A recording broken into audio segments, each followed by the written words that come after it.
I'm Justine Murphy with Laser Focus World. Let's take a look at some of the amazing things happening in photonics.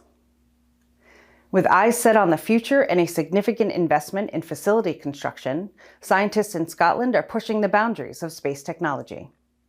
A team at Heriot-Watt University in Edinburgh is now moving forward with a $3.2 million project to build a hub optical ground station they say will bring together cutting-edge hardware and innovative research programs, essentially bridging the inherent connection between industry and academia, all with the overarching goal of advancing quantum communications technology. The facility, part of the university's Quantum Communications Hub in-orbit demonstrator mission, will house things like single-photon detectors and adaptive optics systems. Researchers can use these technologies for quantum key distribution experiments and to ultimately develop and test new protocols for secure satellite-to-ground quantum communications for future cybersecurity applications. The team says quantum communications is their primary focus, but they're also exploring things like high bandwidth capabilities for satellite communication systems. They hope to also boost space-related technologies. The new facility is expected to be fully operational by the end of this year. Photonic crystals interact with light in unique ways. They're transparent, but these interactions can prompt a complete photonic bandgap effect, in which light is blocked from all directions. While scientists worldwide have long sought to create advanced photonic crystals that produce this effect, researchers in Singapore have now done it.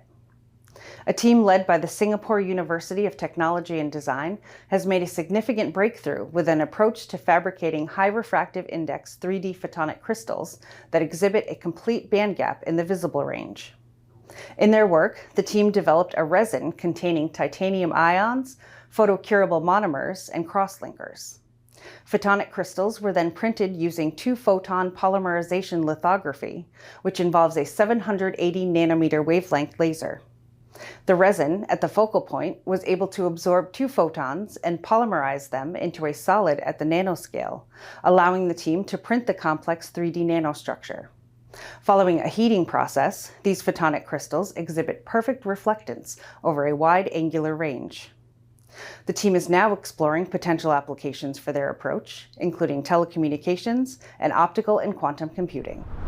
Zeiss, a Germany-based developer and manufacturer of optics and optoelectronic technologies, has named Andreas Pecher its new CEO, effective next year. He will replace Dr. Karl Lamprecht, who has been with the company for almost 20 years, nearly 5 of which as president and CEO. Pecher has served as a member of Zeiss's executive board since 2013 and has led the company's semiconductor manufacturing technology division since 2022. Zeiss representatives say the move, based in part on Pecher's role in the development and implementation of several initiatives, will keep the company moving forward with product innovation and strategic focus for the future.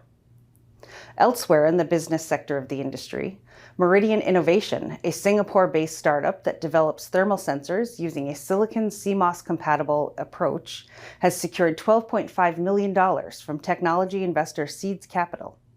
This brings the total investment in the company to more than $30 million. The latest funding award will help Meridian scale its operations, accelerate product development, and ultimately expand its low-cost thermal sensors further into markets like smart appliances, AI-assisted technologies, and the Internet of Things devices.